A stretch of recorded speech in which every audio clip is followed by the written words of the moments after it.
Hello, my name is Chris Snipes, and you are listening to The Melt.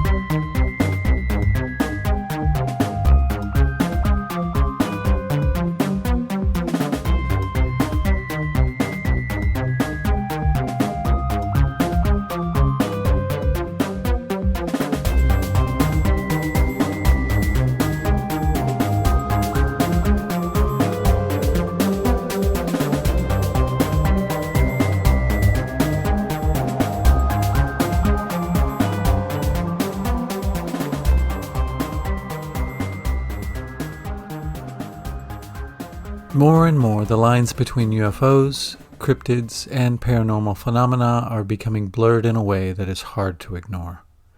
As we begin to think of cryptids as perhaps something more multidimensional than flesh and blood, it simultaneously answers some questions and brings up others. It begs us to question our perceptions having to do with what we think that we know about physics, matter, the likelihood of an afterlife, the creatures that we share this planet with, and the possibility that we actually know less than we previously thought about the big picture and our place in it. Things that we previously thought were bound to the realm of matter may also be entangled with things in other dimensions. Our perceptions of these creatures may even play a role in manifesting them. Today's guest, Linda Godfrey, has written 18 books about these creatures and those who have experienced them. Her name is well known and respected in cryptid circles. That is, those who study and have experienced them, not the cryptids themselves, to my knowledge. And for good reason. I start the conversation off by asking her what it is that she does and how she got into this field of research. Sure. There are billions of people who don't know who I am or what I do. I get letters from them all the time saying, I never heard of you until so-and-so, my cousin, my mother, said they saw you on TV. So I never expected to be doing this kind of work. It was never my intention. It's just that I happened to be the person who back in late 1991, early 1992, became aware, I was made aware of the fact that people were reporting what they said looked like a werewolf on this country road outside of Elkhorn in southern Wisconsin. My hometown, I happened to have just started working for a newspaper as a reporter. And so I got this assignment, and I thought it was just some silly thing at first. I kind of laughed. And then I realized that there were quite a few witnesses, and these had been going on over at least a decade. Wow. Later I'd find out it was more than that. So it wasn't just like a little, local one-off hoax. And the people who talked to me about it seemed very sincere. It was a diverse group, men, women, blue collar, white collar, just all different aspects. So I didn't think that it was like any one little group that had been collaborating. Hey, let's pretend we're a werewolf, Sure. spread rumors. So I thought at the time that it was not an actual werewolf as people think of them in either the Hollywood style of, Jack Nicholson or any of the famed studio werewolves where you get to watch them sprout the fur. Yes. And their bodies completely change, like atom for atom. I didn't think it was that, and I still don't. I think there are a number of things, and it may be more than one thing that people are seeing, especially now, 30 years later. Yeah. And that seems like an incredible amount of time when I say it. But I still worked at the newspaper for 10 more years. And I was also doing part-time commercial and fine art, and I was teaching art part-time in a couple of schools during that time. But I finally realized that people were not relenting in their interest in it. There'd been a Monster Quest show.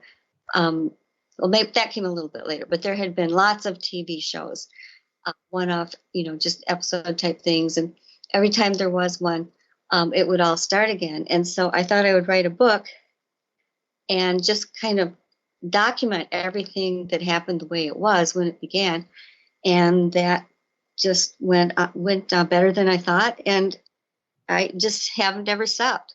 That's fantastic. And how many books later? I have 18 published right now. Uh-huh. That's incredible. So yeah, and they're not all just on that. I've got, for instance, the Barnes and Noble Weird U.S. series has the weird things from all the different states, Mm-hmm. and I was co-editor of Weird Wisconsin, and then edited Weird Michigan, and then had some follow-ups to those. I've done books in sets for junior high age on different sorts of monsters, and then just kind of my own rolling. As things happened, I'd get reactions, I'd get more sightings, and would have to write another book. So it's been kind of interesting. And the last one got a lot of attention. I was surprised. My publisher for the past 4 books has been Penguin Random House. Mm-hmm. So they're kind of a nice. They have a lot of really great staff, and they're a very great platform to work for. But they also get a little bit more attention from serious literary people. I don't know how to put that exactly. Sure. They get a lot more. Yeah, they're taken more seriously Mm-hmm. in the book world. Yeah, and this last one, which came out in July, called "I Know What I Saw,"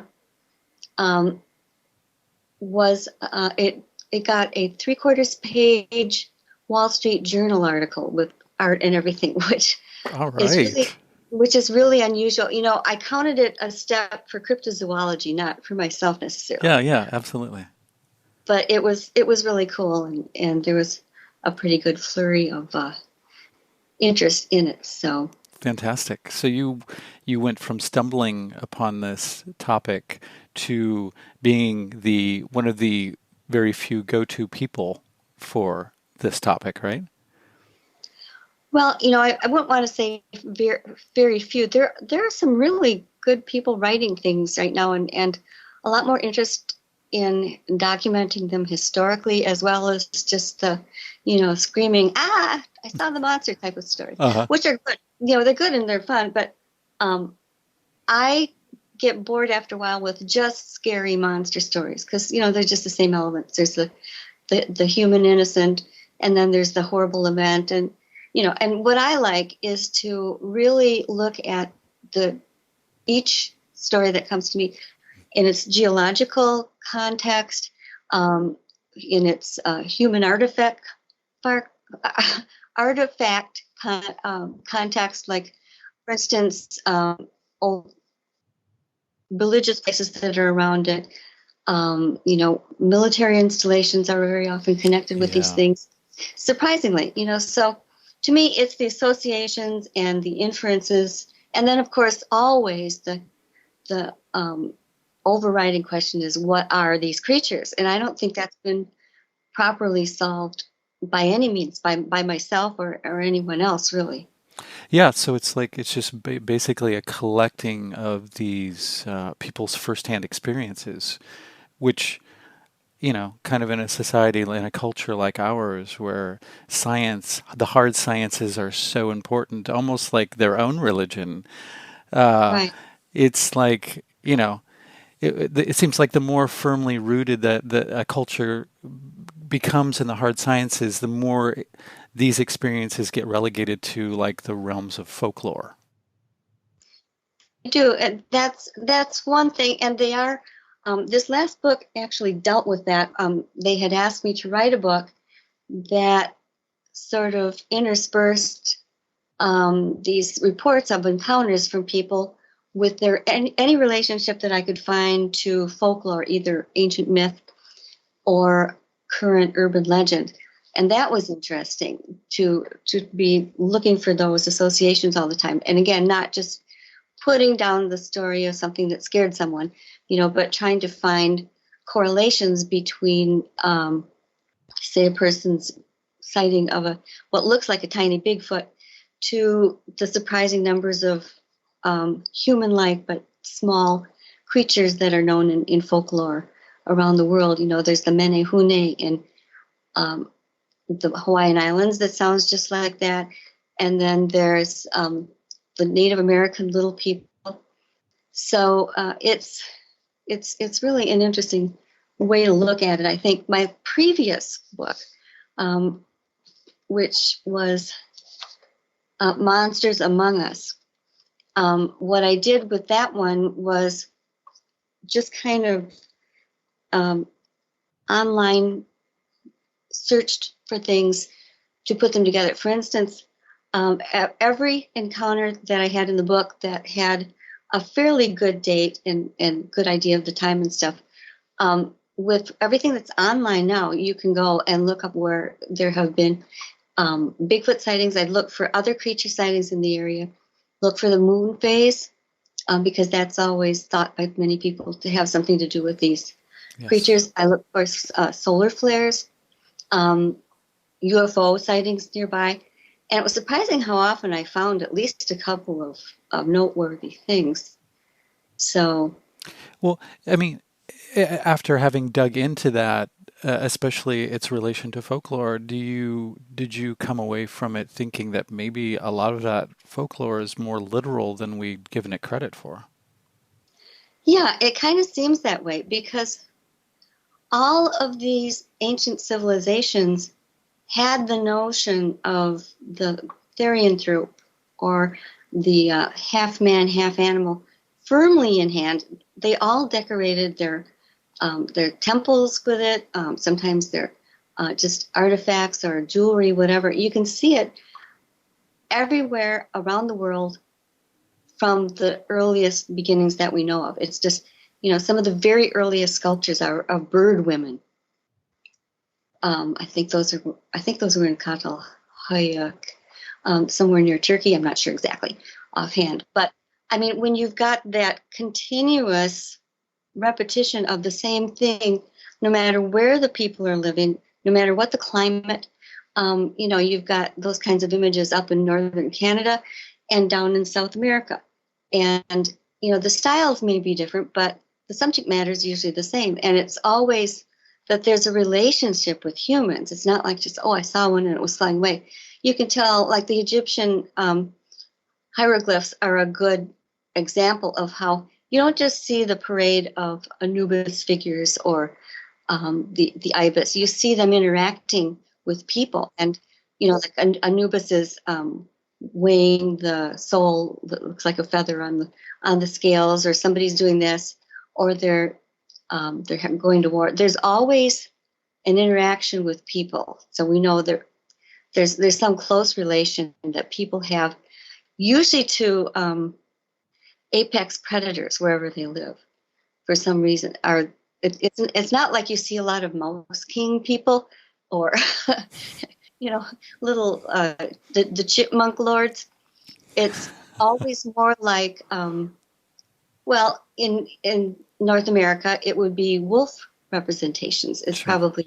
probably the top one. But you go a little farther south where you don't have so many wolves and you've got the jaguars and the leopards and mountain lions in Middle Eastern Wisconsin. You've got the great or the big cats. So it's all, and with the birds, it's never like the humanoid canary. It's the great 22-foot wingspan thunderbirds, or the things that look like flying dinosaurs. So that's another thing that's in common, no matter where the civilization is or how far we go back. And that just intrigues me. I may be the only person in the world who's intrigued by that fact, but it seems like it needs to mean something. Absolutely. And I think that you made an important point in an interview that I heard with you recently, that going back to consistency, if a lot of these reports were fabricated, you'd expect them to be a lot more different from one another, right? Right, exactly. It's really hard to prove any sort of true group imaging or group thinking where they would have hallucinations and all hallucinate the same thing. It's just, for instance, people like to say, well, if you're drunk on alcohol, you're going to see pink elephants. I've never met a person. I've known a few drunk people in my day, and I've never known anyone to say, "Oh no, we're surrounded by pink elephants." Exactly. There are a couple places where there are pink elephants in Wisconsin and Michigan. I happen to know, but they're very large fiberglass sculptures, and they don't move. I don't even know why the towns have them. It's An inside joke or something. yeah.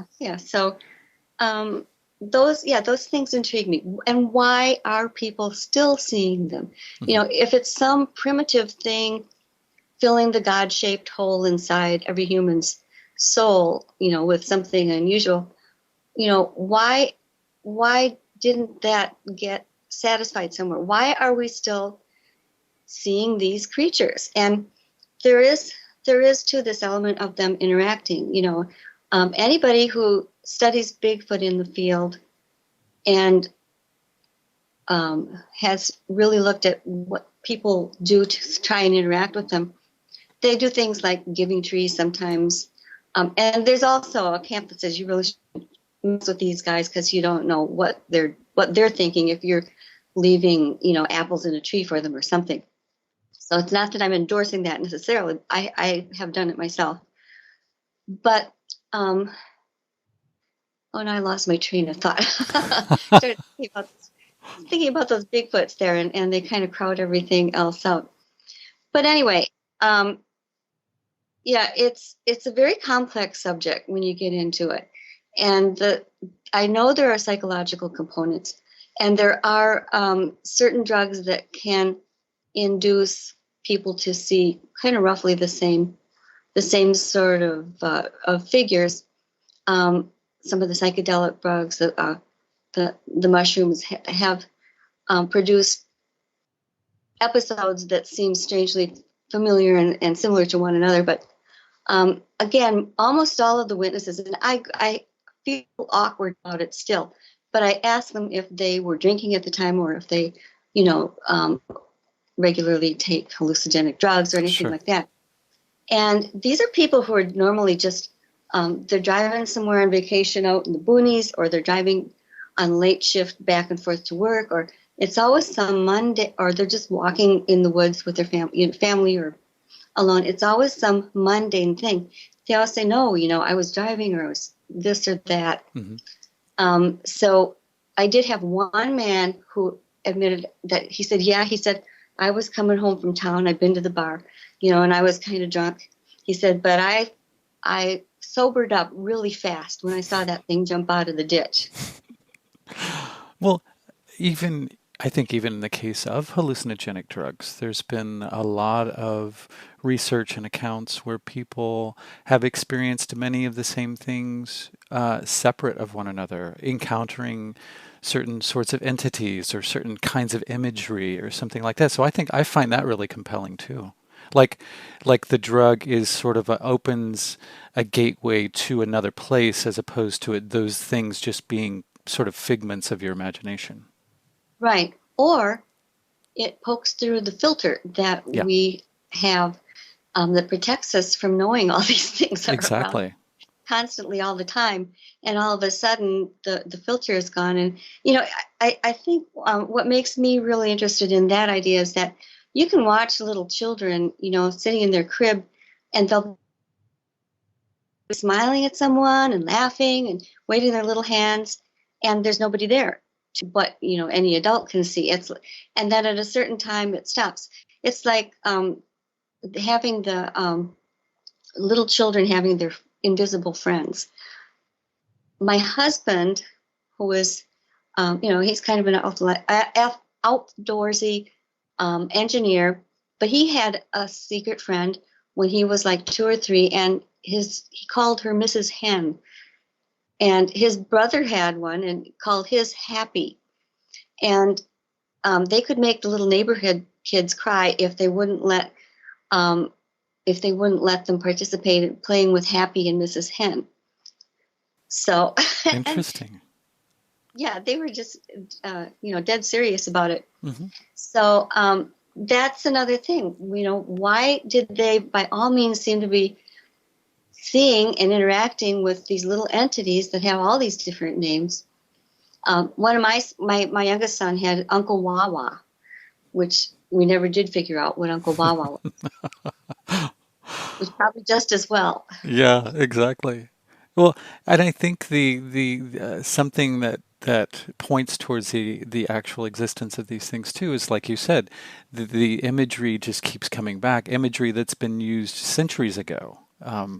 And has been Mhm. documented. We're seeing people are seeing those same things. It's not like that those things are still in our mythologies or in our collective unconscious, at least on the surface. So where are these things coming from? They seem to be absolutely objective entities. They do. And, it's also, a lot of when you look at the ancient civilizations that have been dug up, they each have their own form of writing, form of artwork.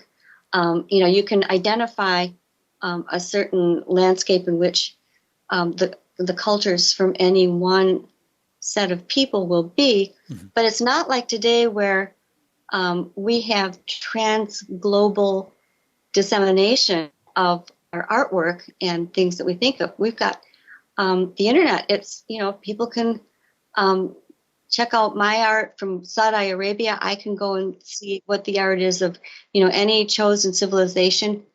And so, in a way, we're not as pure about our um, artwork as many of these other. I'm kind of grappling here because I'm coming up on a different little idea, and it's taking me somewhere else. But I'm trying to say is just that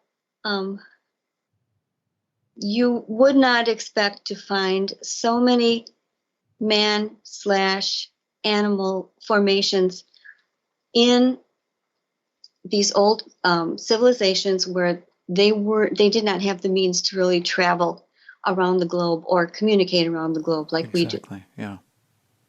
Yeah, that makes total sense. Yet they seem to be on some same wavelength. Yeah, they have the same content, if not the same style. Absolutely. So, well, okay, and that also can play into perceptions. Like sometimes the way that, the reason maybe that children can see things a lot easier than adults can is because they're open to perceiving things outside of a particular boundary.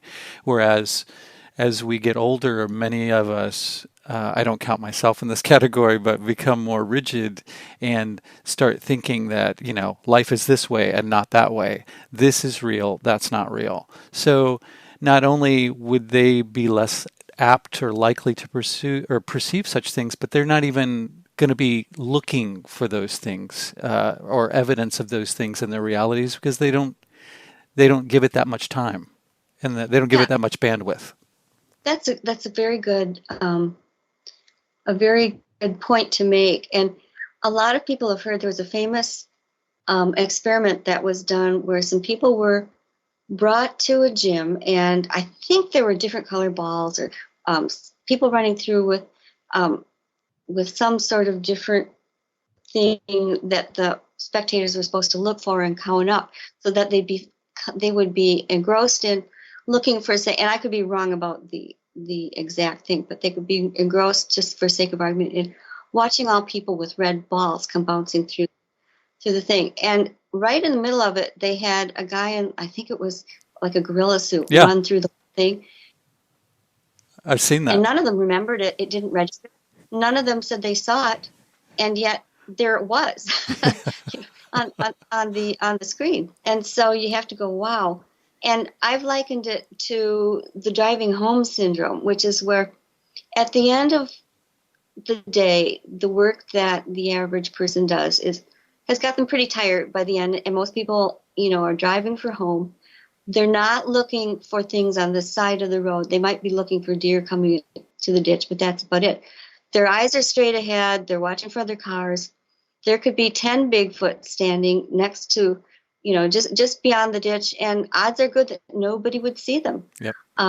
I think that's why it's probably a successful behavior. But so many people, and I've actually experienced this one myself, report driving along and seeing something that looks like a great stump or a Bigfoot statue, one that was encountered by someone that had a really good look at it.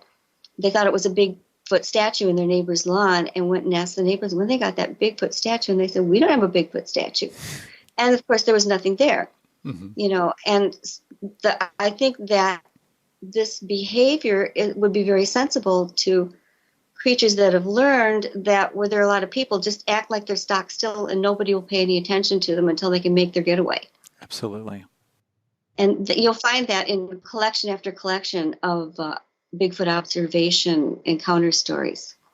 And yeah, that and also people who have come with things to document, like a video camera or a camera, and they take pictures of. They may take a picture of something completely different, and then not until they go back and look at the photograph or the video do they pick out something that they didn't even see when they were there with it.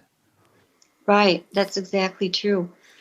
And they're lucky in that case if they do see anything, because they will. These are often the occasions where they'll hear things following them in the brush. They may see footprints, but they won't see the creature. It won't come out into the open. And I think this is because anything that, if these are actually at least half solid reality type of creatures, as they seem to be, since they have evidence that they can leave footprints, they can leave scat prints, they can make horrible noises, growls and moans that feel like they're just, like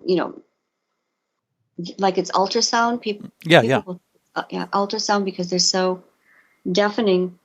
And I think that they probably have very good senses. I think I've read that a bear has like 25,000 times the smelling ability, scenting ability of a human, and that's probably the wrong number. Don't quote me on that. Sure. But if anything that's making its living by being out in the woods has to have superior ability to scent what's there, and they probably experience these wooded areas in a whole different way than we do, because we're so limited in that.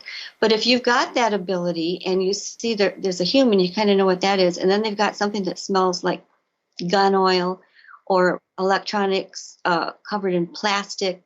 These are foreign smells, and they know that they often end up with a person pointing the gun-smelling thing at them, and they are much less likely to show themselves. Yes. Yeah, absolutely. And I mean, there's something to be said too about, you also draw into your book examples of what we might call contemporary myths. Like one of the things that you bring up is Slender Man, which I'm fascinated with too, because that brings up the idea of, okay, there's this thing that was created online fictitiously, started from fiction, yet people are actually reporting sightings of this thing. So is there a way that maybe the observer can interact with reality on a level of maybe even manifesting some sort of a thought form if enough people put enough time and energy into it? Yeah, well, some of the latest scientific studies of the brain say that our brains are quantum computers. Exactly. And if that is so, and they have any sort of projection ability at all, I've also been studying where I can different Native American medicine people who seem to have the ability to not turn into, but to at least project some large animal or some different sort of creature.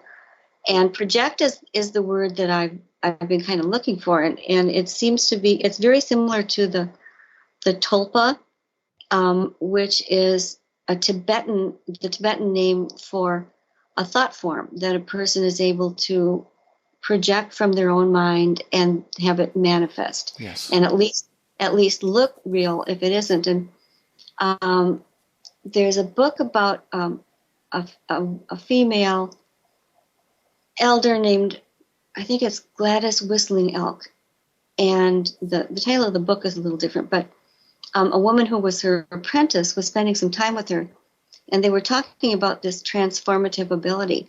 And she said, just watch me. And the apprentice watched Ms. Wisliel, and she said, as she stared in amazement, she saw what looked like a perfectly real bear face come over the woman's face, and then she changed it to another predator, and then another right in front of her. And when this went away, she was just sitting there aghast, and she's just like, "How did you do this?" And the woman said, "Well, it was a matter of which creature I chose to turn my attention to and to project." So that's fascinating. Yeah, and I think there's a lot more work to be done in that kind of field by trained psychologists and people whose professional titles I probably wouldn't even recognize, because I say all the time, hey man, I'm not a scientist. I'm just a person. I have a degree in art education, and I'm just a person who notices things and likes to correlate them and put things together so they may be more easily noticed by other people, so people can understand there are more things going on. Just because we're standing on this earth doesn't mean we can even begin to think about what all there is. If we see something that seems to be partly in this world and partly in another, that's been going on also for centuries. It's all through the Christian Bible and through the books of great religions around the world and civilization. It's out to me. I've come to think of it as sort of a sliding scale, of reality. And the reality could be as simple as atoms that are more clustered more tightly together, and we get hard surfaces like my desk that I can knock on, here on Earth, and all the way to where the atoms of whatever it is are widely dispersed. Same materials, but different layers of them or different concentrations of them. And in the same way, it would be like a dog whistle. Somebody can blow on a dog whistle and we can't hear it, but I can't tell you how many people have said, if I can't see it, hear it, or smell it, it doesn't exist. Yeah. And the dog whistle, that it's having a terrible effect on the dog. You can tell that it's real. The mechanism, but you can't hear it, and yet it's there. And that's kind of how I think of this. And it goes all the way from the range where you can hear it to where it's, who knows how high it or what creatures it could reach. That makes a lot more sense. And it's very like the Native American, the typical Native American, and I hasten to say they're not all monolithic in their thoughts on this, but the one that I've heard the most to explain the cosmology of all of this, and it seems to take the best the closest overview of what they all say, is that these creatures are essentially what we call spirit creatures, and they know where the portals or the openings are from one world to the next, and they can, when they want to go back, they can come here and do things like mate, bear their young, and we do see the ones that appear to be, child Bigfoots and pups of the dogman. But this is why. But they can operate on a slightly different quantum level or whatever you want to call it than we do. So that when you take an electronic camera and try to take their photograph, and perhaps their whole body is set to be attuned to something a little bit higher on the scale. That's why, to me, that could be an explanation for why we get zilch or very grainy or blurry photos. When we know something's standing there, we take a photograph and it doesn't show up, or it's just a big blob. Yeah, that makes total sense. Yeah, and that's the most common Native American, and it's borne out by so much of their art. All of the mounds, different types of mounds, and different types of cultural artwork we have to look at. It all sort of supports that. And I'm sorry, please go ahead. No, no, no, no. Go finish your thought, please, and I'll jump Well, in. I was just going to mention it's very much borne out and I hate to sound too homegrown here, but southern Wisconsin had one of the most unique things ever. It's and just remnants of it are there. But when the first settlers came to southern Wisconsin and saw all the areas that they thought would just be forest, they realized that a lot of them were kept like parks, and they were normally wherever there were rivers and small lakes, and southern Wisconsin is just full of those. There would be these raised mounds that could range in size from maybe 10 feet to 150 feet in size or diameter, usually about 3 feet high and like a low platform with very stylized depictions of animals of the region and some unknown ones too. The mountain lion is one. The giant thunderbirds are another. There's still a giant thunderbird one left in Madison, right by the university, in fact. But it was like it was just like a transformed land what they saw, because there were all these park-like woods and all these depictions, these huge depictions of different animals in context to where they were located. If there was a river running through, you might see 3 bear sculptures heading down, their faces heading toward the river. The sky creatures would be in opposition to the water creatures and the land creatures. And then they all had these culture stories about the beings that these things were supposed to be depicting. So it really is this, if you can look back in some of the old books that especially show all of these mounds before they were bulldozed, most of them were, unfortunately, you get this picture that there was this very lively cosmology going on, that people were connecting themselves to the animals and connecting the animals to all of the things that mattered to them. It's makes a pretty strong case for people trying to learn to project themselves as these creatures and exchange power and all the things that are said to happen in these culture stories that are theirs.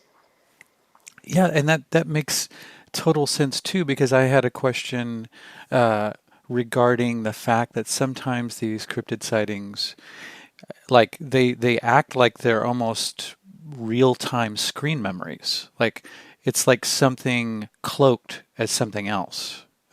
Because often there are situations and encounters where whatever is being seen is not acting like say, a typical dog or a typical wolf Right. like, isn't there like, for instance, a situation where there were maybe 2 or 3 dog-like creatures and they were walking in lockstep together? Yeah, this is in the I Know What I Saw book, and it's kind of a wild story, but and I do really vet these stories as best as I can, and I had Sure. several conversations with this man, but yeah, this was in a park in, I'm thinking Ohio or Pennsylvania. I'm not positive at the moment, but he's walking in one of these rubberized kind of tracks, where people can walk and run and not hurt their knees or their hips, and he saw these dogs coming toward him, and I think it was only two dogs, but they were in perfect formation with one another, trotting. They weren't normally. If anybody has a dog and you try and walk the dog, you know that your dog first yanks you this direction, then it yanks you the other direction because it's smelling things and it wants to go smell everything. These weren't doing that. They were just marching along, and they looked like real animals. They didn't look like robots or anything, and yet they weren't off chasing anything. And most remarkable to me was the fact that they didn't have leashes on. You don't take dogs. Well, there are dog parks that allow you to have them off the leash, but when you do that, they're normally running around. If they're off the leash, they're not trotting in perfect formation around the track. But there was a part 2 of that story. I don't know if you read that, where and it actually happened before the dogs.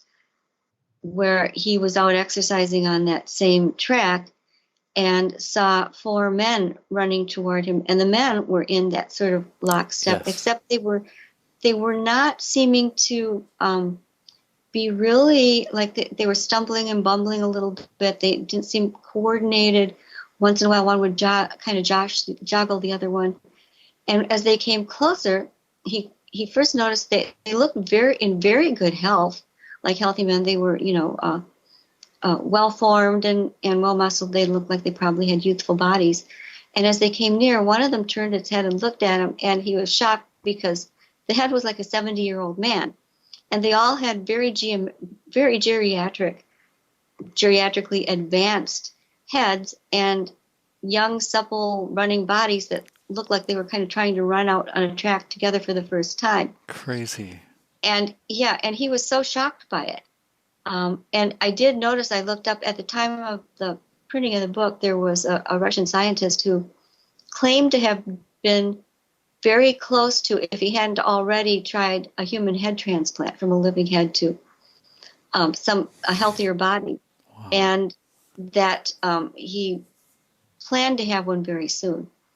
And his name was known, and obviously he was doing, I don't know how successful his work really was, but he was doing some kind of work toward that end. So it isn't a totally out of the blue idea. Yeah. And with what people are doing with genetics nowadays, there's usually, I always believe, just from things I've read and things people tell me, that if you're reading about something as the latest new thing, it's probably been there for at least 5 years and probably many more, is the general rule of thumb. Absolutely. That I use. So who knows? It's very possible.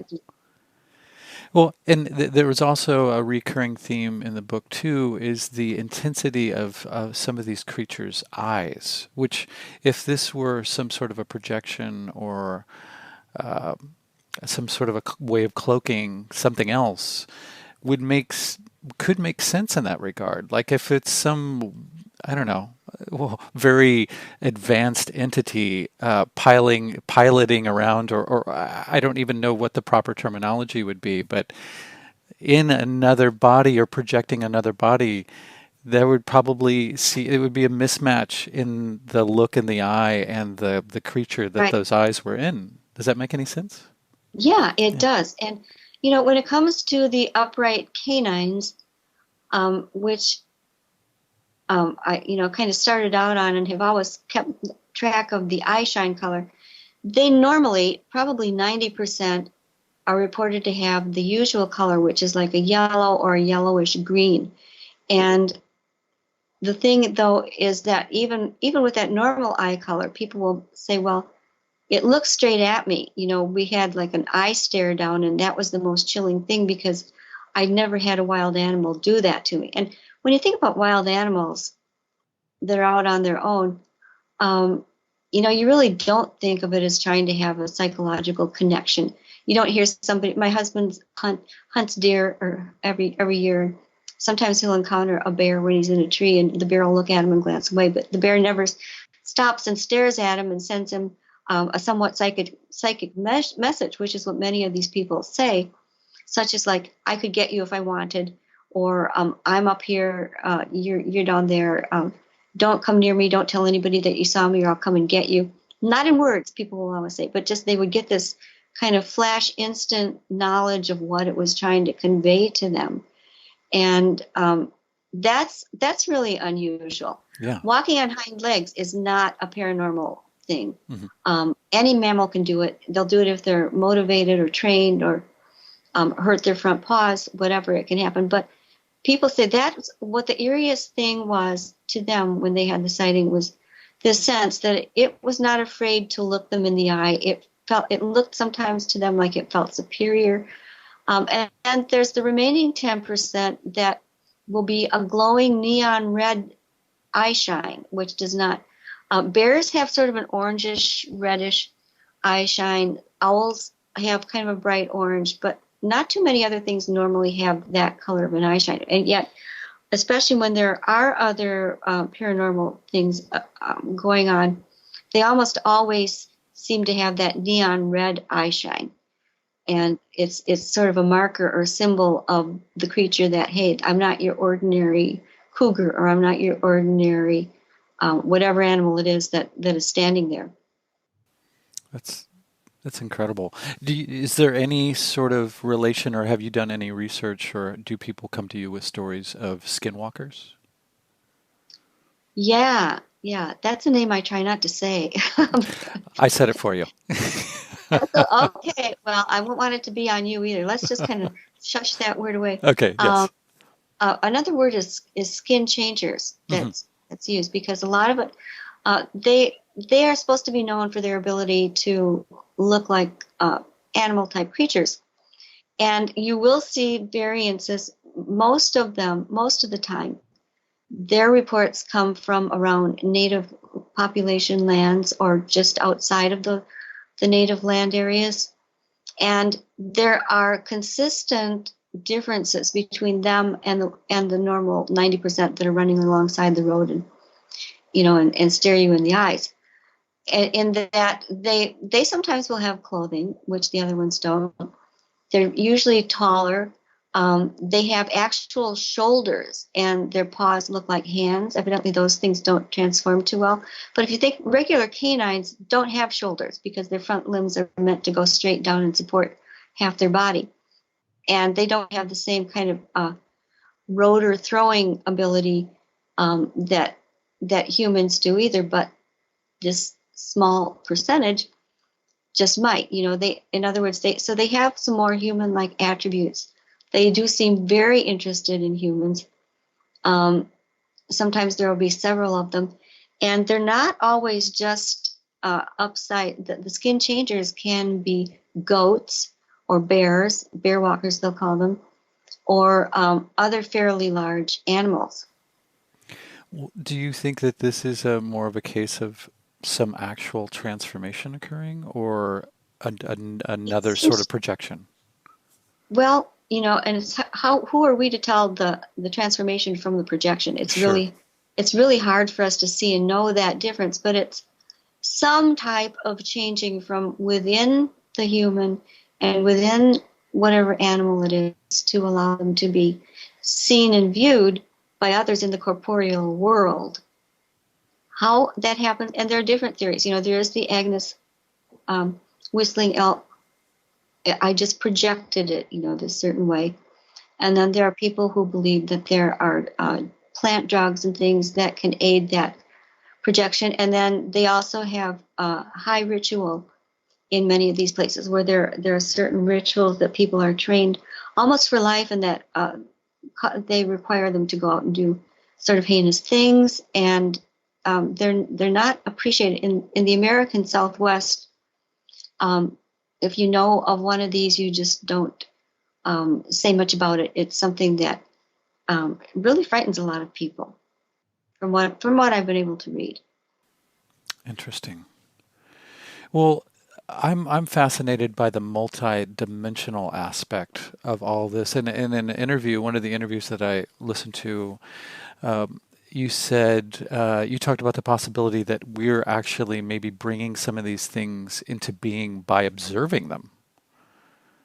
Yeah, that's another view. And I think that, again, if you go back to the human brain as the quantum computer that can project this semi-reality to us, it's not an idea that's completely out of science.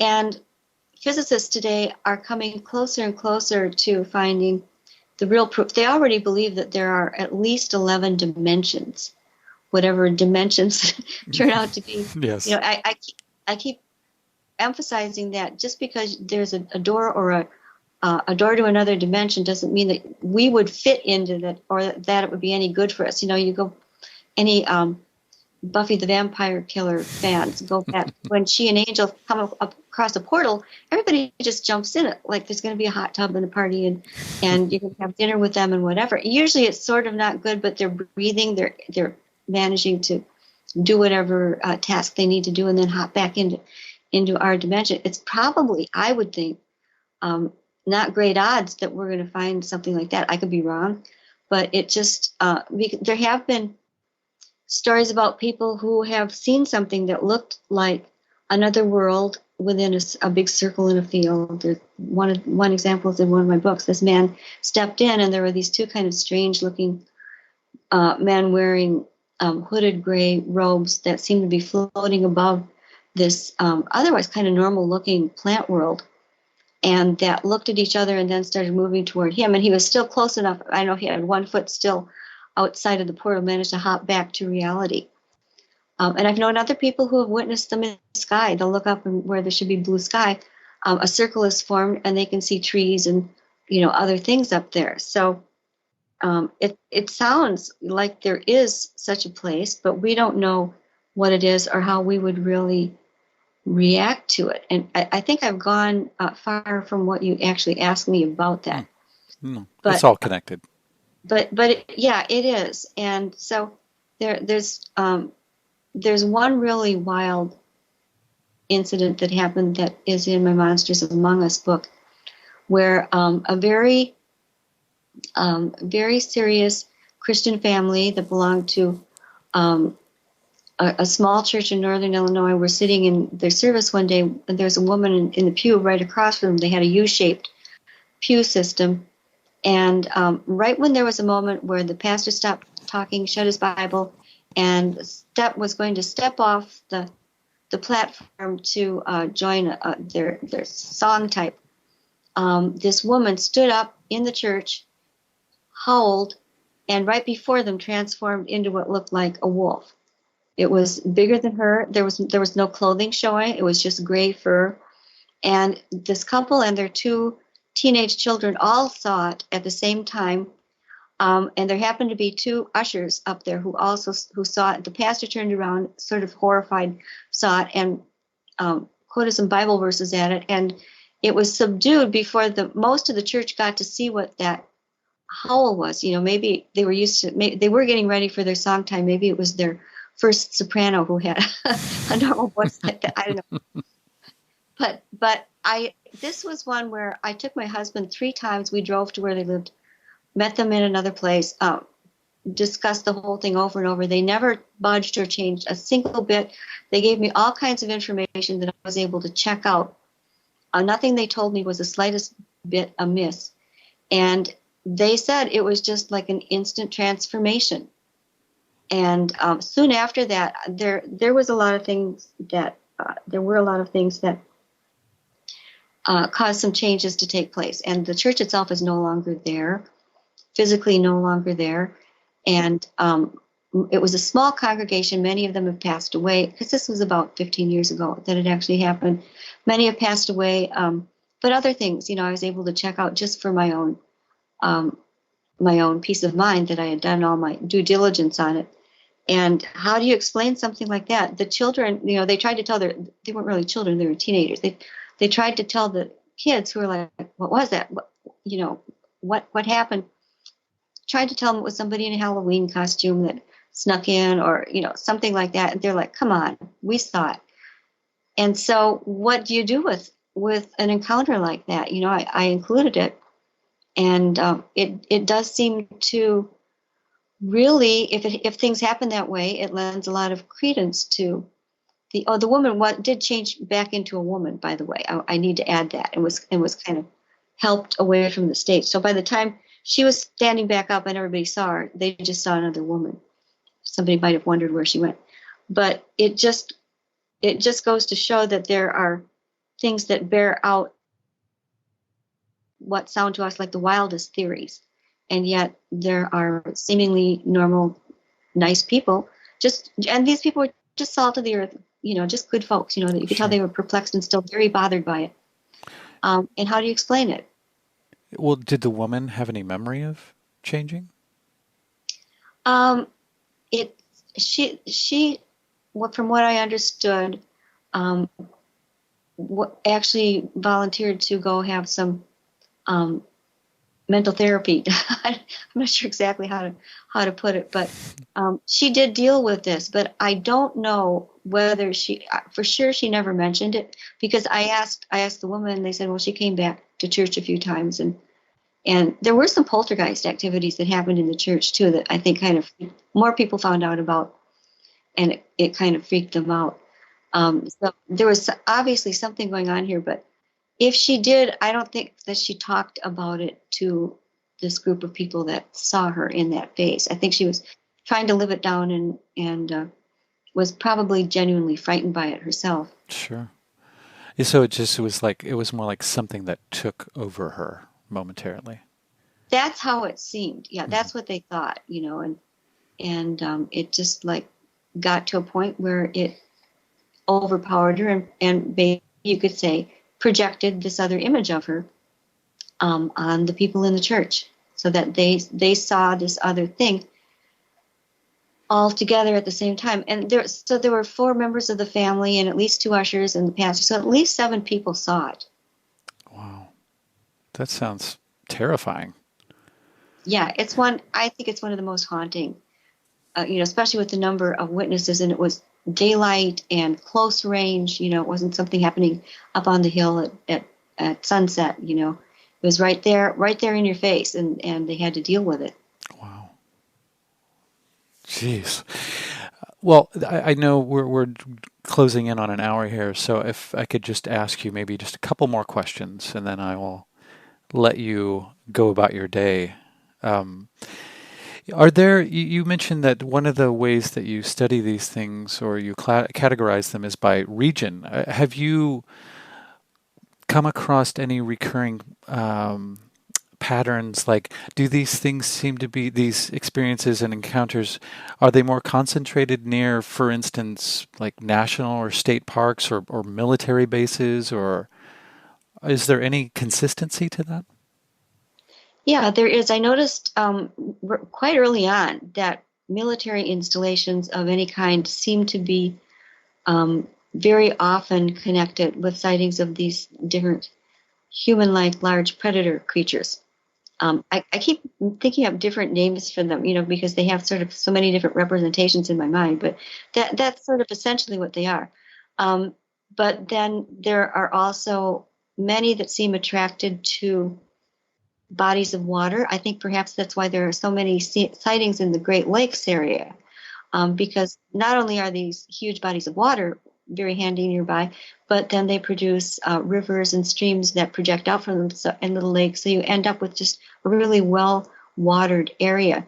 And for instance, mountain lions are known as river cats because they like to do their hunting and predation around rivers. And you'll find wolves wherever there are lakes.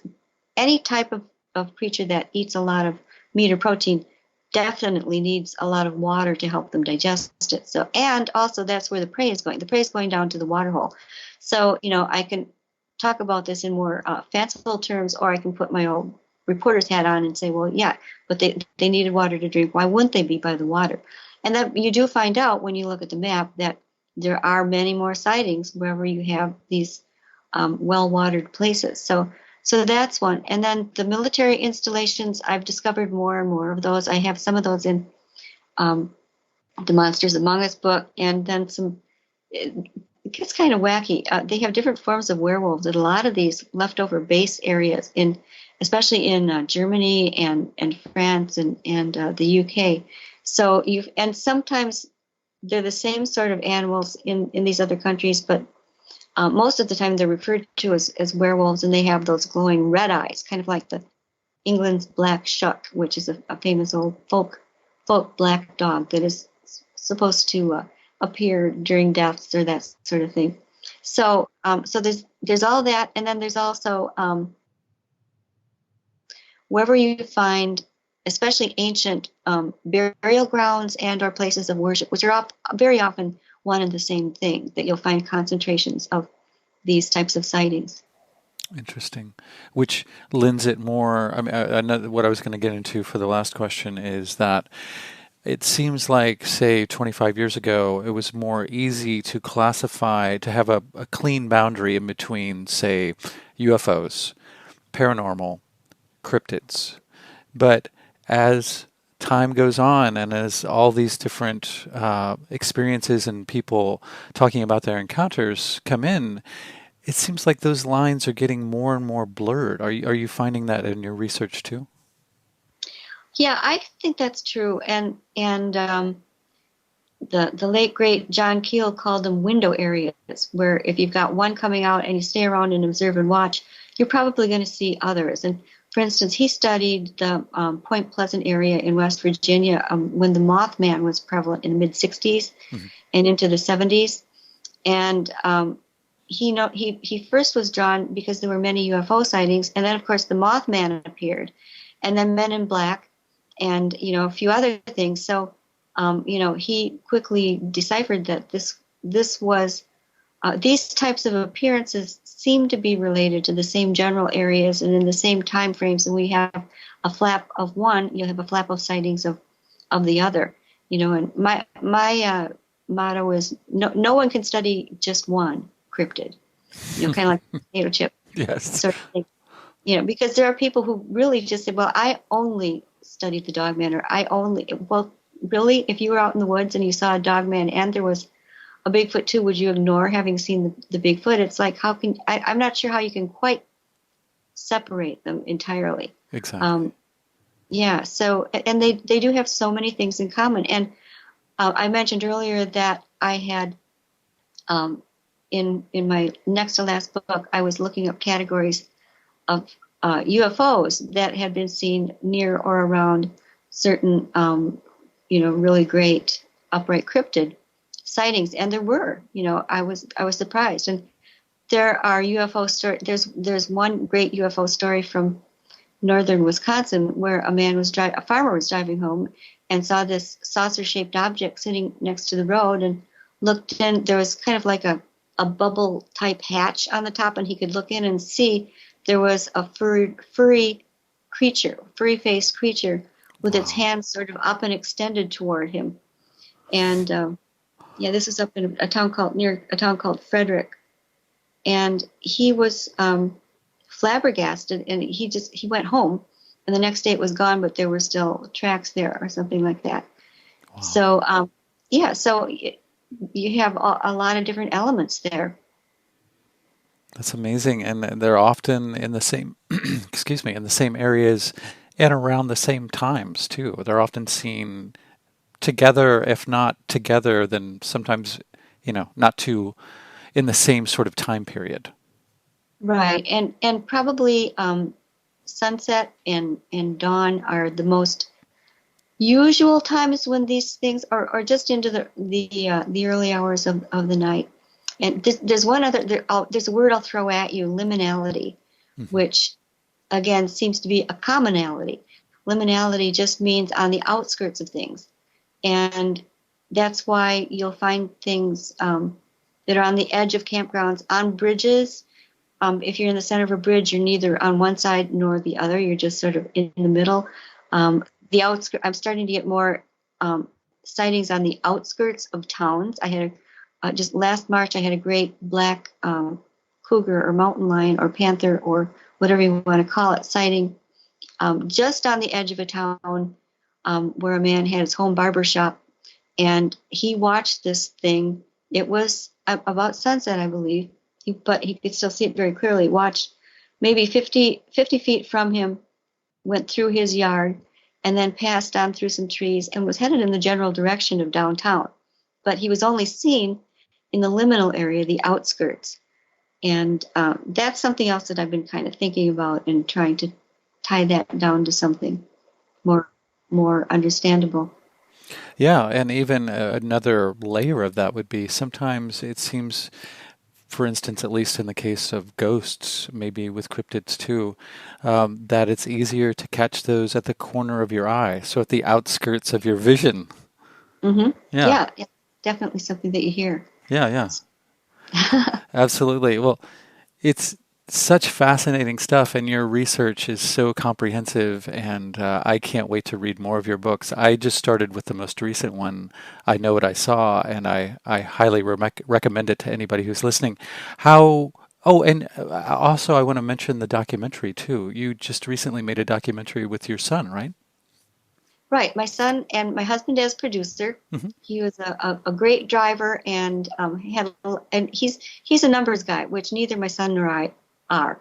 So he did real well, and is still working hard on the books and all the the background stuff. But my son has a degree in film and art from the School of the Art Institute of Chicago, and I had become aware of the return of so many mountain lions to the United States. And there's a place in Wisconsin, central Wisconsin, near a whole bunch of crazy geological formations and things, where one man has gathered at least well over 150 reports in the past several decades of these creatures. And the weird thing is that over half of them are black, and black mountain lions are not supposed to exist.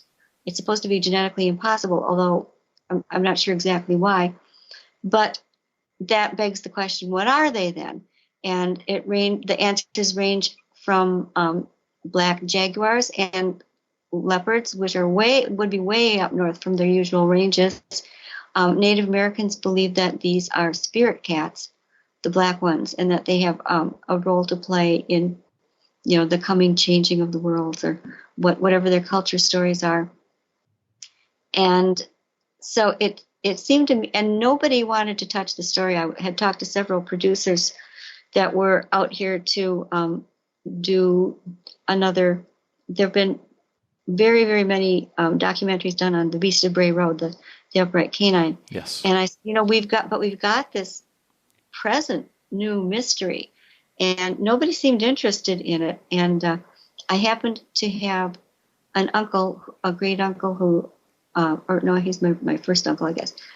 My only uncle, anyway, who passed away and left me and each of my siblings a modest sum of money that we could do a little something with. And I realized that with my son's abilities and some of my connections and my husband's talents, that we could make our own film, just a simple but hopefully complete documentary on this. And so we just are putting the final finishing tiny touches on it, and it's going to have its first screening at it's called the, let's see, I have to get this right. Because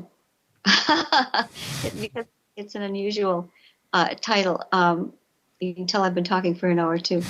It's the Midwest Weird Fest Film Festival. Oh, cool.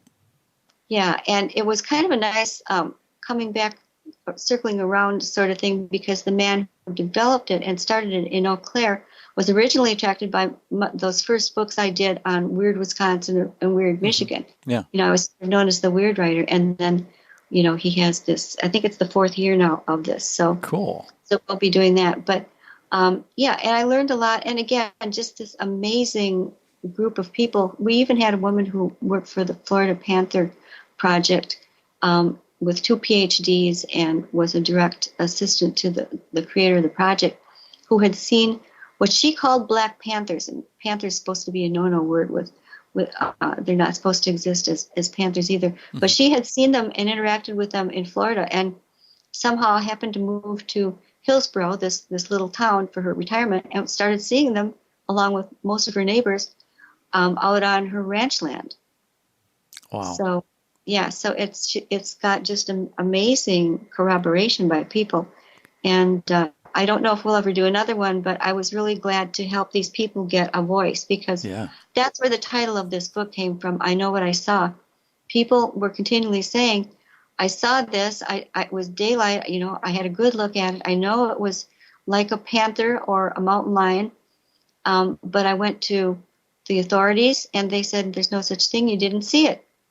And I don't mean to try and guide anybody's beliefs one way or the other, but I think that when you've got such an amazing number of voices, all having had this experience and wanting to see it, that they should be heard. And that was my aim, is to have people's voices heard on this amazing topic. And I think you have been very successful in that. Speaking of which, first of all, where is there going to be any place to watch the documentary eventually online? Yeah, we're right now actually working on loading it to Amazon. Great. Streaming Amazon, and there will be another streaming platform. And then you can go to Facebook, and it's just called Return to Wildcat Mountain. And you can look up some things on there. I'm in the process of placing it at my blog, which is lindagodfrey.com.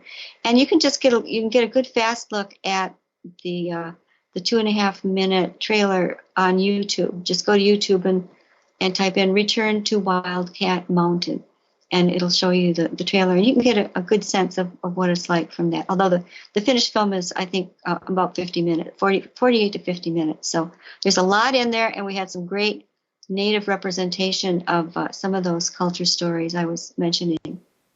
Fantastic. I can't wait to watch it. So if people want to get a hold of you, if they have had an encounter or something that they would like to share with you, they can also get a hold of you through lindagodfrey.com. Right. And there's a tab that says about, bios and whatever, and there's a box there that you can just send me a message in the box. It'll be great. Fantastic. Well, Linda, thank you so much for having a conversation with me. And do you have another book in the works, or any projects besides the documentary going on? There are a couple I've been tossing around with my agent, and trying to figure out which one I really want to do or have the best handle on or the best information. So Cool. It took me 3 years to get this last one out of my head and into the hands of people. It was a lot of work, and I had things going on in my personal life with my uncle passing and my mother, and other things that were happening at the time. So Sure. I'm taking a short break, but I do expect there will be, I hope, at least one more that I can get done. Fantastic. Well, I look forward to having you on to talk about that one. Well, thank you so much, and thank you for having me for this one. It was a pleasure, really. Absolutely. Likewise. And until the next time we talk, enjoy it, keep up the good work, and you are much appreciated in your field. Well, thank you so much, and thanks to all of your listeners, too. I appreciate anyone who buys a book or even just listens. I'm really grateful. Fantastic. Thank you again, Linda. You're welcome. All right. Take care. You too. Well, that was a great conversation. It really was not by design that I have had so many cryptid shows recently, kind of beginning with Dr. C.S. Matthews talking about her book, what is it? Mysterious Beauty, Living with the Paranormal in the Hudson Valley, which was an excellent book and an excellent episode. That sort of led into, because this next person, Gail Beatty, is somebody that appeared in Dr. C.S. Matthews' book. So that's how she got on my radar. And again, another fantastic cryptid episode. Not that Dr. C.S. Matthews' episode was strictly cryptids, but there was a lot of that interwoven and interspersed in the supernatural miasma that is the Hudson Valley. And then leading to the third in this flap of cryptid episodes is Linda Godfrey. Very accomplished researcher, somebody who's been doing a lot of thankless work for a long time, and she's given a lot of people a good forum and a place where they can talk about these experiences that they probably have a difficult time talking with most of their friends and family about. So, yay, Linda. I highly suggest that you visit her blog. And I have not yet watched the documentary, but I fully plan to as soon as I track it down, which should be fairly easy. Anyway, thank you so much for listening. If you like what I do here and you would like to hear more of it, I have a Patreon page, surprise, surprise, www.patreon.com/themeltpodcast. You can donate as little as $1 a month, and I believe that you can go there and do a custom donation or maybe a one-time donation of any amount that you want. But for as low as $1 a month, you can get access to video versions of interviews, and I swear that there is going to be a little video version of a presentation that Dr. C.S. Matthews, otherwise known as Professor Wham, did in regards to her book Mysterious Beauty not too far away from me. So I filmed it and I got the slides and I need to edit them in there, but I just haven't gotten around to doing that yet. So things like that will be there. I want to put some mini documentaries that I have in mind for the future on there too. So, but really, I would just like you, even if there's no goodies just yet, or the pile of treasures isn't that high, maybe just because you dig what I do and, most likely you're not going to miss $1 out of your bank account a month. There have been times in my life where I definitely would have missed that. Fortunately, I'm not in one of those times right now, and I am very grateful for that. But I really would like to do more with this podcast, including, first and foremost, putting out more of them. As it is now, I'm putting them out every other week, and I'll see how that goes. I've been getting a lot of good response, but always feel free to subscribe and or rate my podcast, give a review on iTunes, on Stitcher, on Spotify, Google Play, and I'm sure others that I'm not thinking of right now. And spreading the word really is something that's very simple to do, but extremely effective. That is how stuff gets out in this day and age on the internet, where we can sort of easily forward things to people that might be interested in such things or might have something to contribute. And I'm always open for guest suggestions, rather. And I still would love to hear recorded versions of your stories about your experiences with things the kinds of things that I talk about on The Melt. And you can send those to themeltpodcast@gmail.com. Thank you so much for listening. As always, fantastic stuff coming around the corner. I am excited to put it out and turn you on to it. So take care, and until next time.